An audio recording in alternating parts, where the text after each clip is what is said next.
किरता बिच टोहड़ी मोर गाँव तय पूछत आबे रानी लेवत मोर ना लेवत मोर ना। हरे मोर मैना ये रे मयारू लेवत मोर ना। हरे मोर मैना ये रे मयारू पूछत मोर नाम।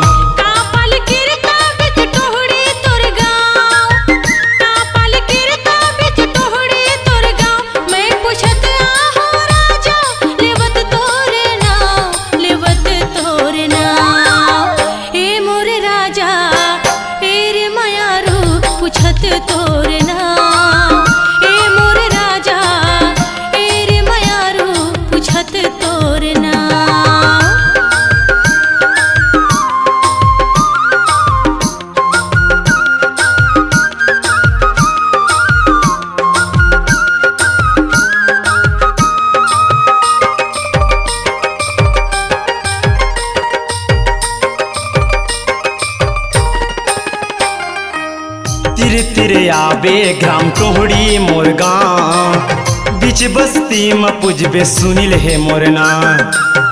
तिर तिर आबे ग्राम टोहड़ी मोर गाँव बिच बस्ती में पुजबे सुनिल हे मोर ना।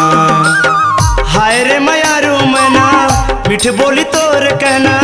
हाय रे मयारू मना मिठ बोली तोर कहना जनी ते भुलाबे या। हरे मोर मैना ये रे मयारू लेवत मोर नाम। हरे मोर मैना ये रे मयारू पूछत मोर नाम।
किरता बिच टोहड़ी मोर गाँव कापल किरता बिच टोहड़ी मोर गाँव तय पूछत आबे रानी लेवत मोर ना लेवत मोर ना।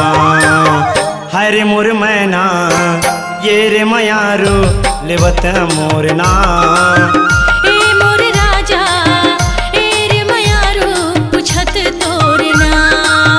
हरे मोर मैना ये रे मयारू लेवत मोर ना।